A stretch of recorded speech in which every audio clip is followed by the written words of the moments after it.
Hello अच्छा नमस्कार। कैसे हैं आप सभी। आशा करता हूँ आप सभी लोग अच्छे होंगे। उम्मीद है एकदम फर्स्ट क्लास होंगे। जीके से एक और उपयोगी वीडियो टॉप 20 क्वेश्चन आप लोगों को इस वीडियो में मैं पढ़ाने वाला हूँ। सबसे पहला सवाल देखिए, विश्व में चाय का सबसे बड़ा उत्पादक देश कौन सा है। अगर मैं बात करता हूँ राज्य की, तो सबसे बड़ा उत्पादक राज्य भारत का वो है असम राज्य। और असम की राजधानी की बात करता हूँ तो असम की राजधानी दिसपुर है। ठीक है ना, ये याद रखना। दूसरा, देश से पूछा है कि सबसे बड़ा उत्पादक देश कौन सा है चाय। तो चाय की मैं बात करता हूँ तो चाय का सबसे बड़ा उत्पादक देश चीन हो जाएगा। चीन की राजधानी की बात करता हूँ तो बीजिंग है। श्रीलंका की राजधानी की मैं बात करता हूँ तो वह है श्री जयवर्धनेपुरम कोट। भारत की राजधानी की बात करता हूँ तो नई दिल्ली है। केन्या की राजधानी की बात करता हूँ तो वो नैरोबी है, याद रखना। सवाल नंबर 2 देखते हैं, विश्व में कॉफ़ी का सबसे बड़ा उत्पादक देश कौन सा है। कॉफ़ी, वियतनाम, ब्राज़ील, कोलंबिया या मैक्सिको। तो देखिए, कॉफ़ी का सबसे बड़ा जो उत्पादक देश है दोस्त वो है ब्राज़ील। ब्राज़ील बी ऑप्शन बिल्कुल सही आंसर के तौर पे माना जाएगा। वियतनाम की राजधानी हनोई है, याद रखना। मैक्सिको की राजधानी मैक्सिको सिटी है। और ब्राज़ील की राजधानी ब्राज़ीलिया है। आगे बढ़ते हैं, स्वेज नहर किस देश में स्थित है। जल्दी बताइए। स्वेज नहर यूएई यानी कि यूनाइटेड स्टेट अमीरात्स, या मैं बात करता हूँ तुर्की की। तुर्की की राजधानी जो है वो अंकारा है। यूएई की राजधानी आबू धाबी है। ईरान की राजधानी तेहरान है। और मिस्र की राजधानी कहाँ पर है, आप लोग मुझे कमेंट करके बताएंगे।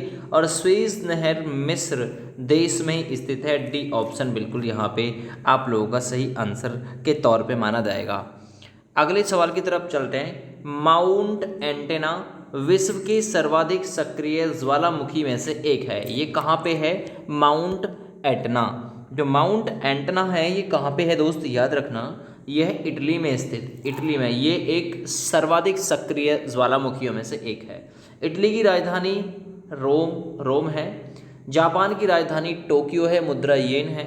मैं बात करता हूँ पेरू की राजधानी लीमा है। और फिजी की राजधानी, एक बार फिर आप लोग बता दीजिए मुझे कि फिजी की राजधानी कहाँ पे है। आगे बढ़ते हैं, स्वेज नहर किन दो समुद्रों को जोड़ती है। कई बार एग्जामिनर ने ये क्वेश्चन पूछा है। तो स्वेज नहर जो है दोस्तों वो भूमध्य सागर और लाल सागर को आपस में जोड़ती है, ये याद रखना। आगे बढ़ते हैं, यूरोप का युद्ध क्षेत्र किस देश को कहा जाता है। इंपॉर्टेंट क्वेश्चन है। यूरोप का युद्ध क्षेत्र जो कहा जाता है दोस्त, वो कहा जाता है बेल्जियम को। तो यहाँ आपका राइट आंसर जाएगा डी ऑप्शन के साथ में। अगले सवाल की मैं बात कर लेता हूँ, विश्व में कुल महाद्वीपों की संख्या कितनी है। बहुत अच्छा क्वेश्चन है। अगर महासागरों की बात करें तो 5 आंसर है, लेकिन विश्व में कुल महाद्वीपों की संख्या की बात करूं तो आंसर 7 हो जाएगा। और सबसे बड़ा महाद्वीप एशिया और सबसे छोटा महाद्वीप ऑस्ट्रेलिया हो जाएगा, याद रखना। ऑस्ट्रेलिया की राजधानी यूपी पुलिस एग्जाम में पूछा गया कैनबरा है। विश्व में कुल महासागरों की संख्या कितनी है। और मैंने अभी जस्ट सेकंड आप लोगों को बताया था, तो विश्व में कुल महासागरों की संख्या 5 है। सबसे बड़ा महासागर प्रशांत महासागर है, जिसमें स्थित है सबसे गहरा गर्त विश्व का मोरियाना ट्रेंच। अगले सवाल पे आ जाइए, कौन सी नदी इंग्लैंड के लंदन शहर से होकर बहती है। तो कौन सी नदी है जो इंग्लैंड के लंदन शहर से होकर बहती है। नाम है टेम्स नदी, है ना, जो कि लंदन शहर से होकर बहती है। दोस्त ग्रीनविच एक जगह है जो कि 0 डिग्री पर स्थित है, वहीं से विश्व का समय लिया गया है। और भारत का जो समय लिया गया है दोस्त वो 82.5 डिग्री इलाहाबाद के समीप नैनी नामक स्थान है मिर्ज़ापुर में, वहाँ से लिया गया है, जो कि विश्व के समय से 5 घंटे 30 मिनट आगे है भारत का समय। आगे बात करते हैं अगले सवाल की, विश्व की सबसे ऊंची मीनार कौन सी है। सही आंसर आप लोग बताइए, विश्व की सबसे ऊंची मीनार कौन सी है। टोक्यो की स्काई ट्री जापान में स्थित है। टोक्यो की स्काई ट्री मीनार है जो कि सबसे ऊंची मीनार के तौर पे मानी जाएगी। जापान की राजधानी टोक्यो है। मुद्रा येन है। विश्व में बिना मरुस्थल वाला एकमात्र महाद्वीप कौन सा है जहाँ पे कोई मरुस्थल ही नहीं है। तो देखिए सही आंसर जाएगा जहाँ पे कोई मरुस्थल नहीं है, यूरोप। यूरोप ऐसा महाद्वीप है यहाँ पे कोई मरुस्थल आपको देखने के लिए नहीं मिलेगा। अगला सवाल, स्पेन की राजधानी कौन सी है? इंपॉर्टेंट क्वेश्चन है। तो देखिए मैड्रिड, स्पेन की राजधानी दोस्त मैड्रिड है, सही आंसर है बी ऑप्शन। अगला सवाल कर लेते, सर्वाधिक झीलों वाला देश कौन सा है? एक और इम्पोर्टेंट क्वेश्चन, सर्वाधिक झील किस देश में आपको देखने के लिए मिलेंगी? तो देखिए आप लोग याद रखना, सर्वाधिक जो झील आपको देखने के लिए मिलेंगी वो मिलेंगी फिनलैंड में। कहाँ पे दोस्त? फिनलैंड, ऑप्शन नंबर सी सही है। आगे, किस देश में सर्वाधिक समय क्षेत्र है? सर्वाधिक समय क्षेत्र किस देश में है? इंग्लैंड में, फ्रैंक में, रूस में या फिर चीन? तो सही आंसर जाएगा यहाँ पे फ्रैंक।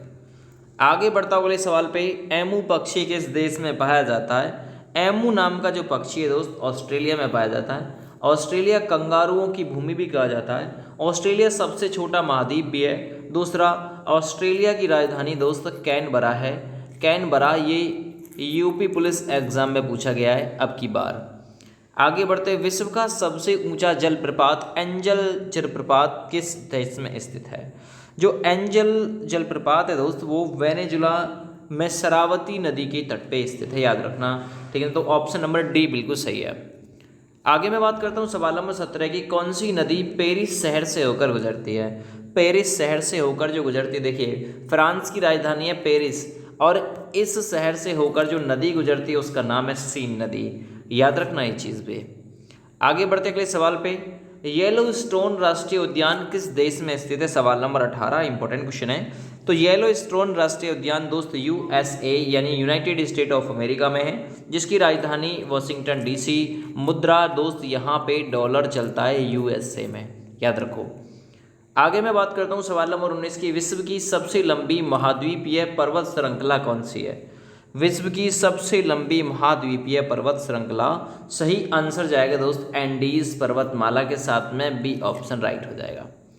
अगले सवाल पे आ जाइए, संयुक्त राष्ट्र के संस्थापक सदस्य के रूप में कितने देशों ने भाग लिया? तो देखिए संयुक्त राष्ट्र जिसकी स्थापना हुई थी 1945 में, याद रखना है चीज़ भी। और इसमें सदस्य देशों ने भाग लिया था 51 देशों ने। 1945 की बात है जब यूनाइटेड नेशंस की स्थापना हुई थी 24 अक्टूबर को, याद रखना ये चीज़। सी विकल्प बिल्कुल राइट हो जाएगा। तो आपके लिए 20 इंपॉर्टेंट सवाल थे। वीडियो पसंद आई हो तो प्लीज़ वीडियो को लाइक शेयर जरूर कर देना, कमेंट और कर देना एक प्यारा सा। जय हिंद।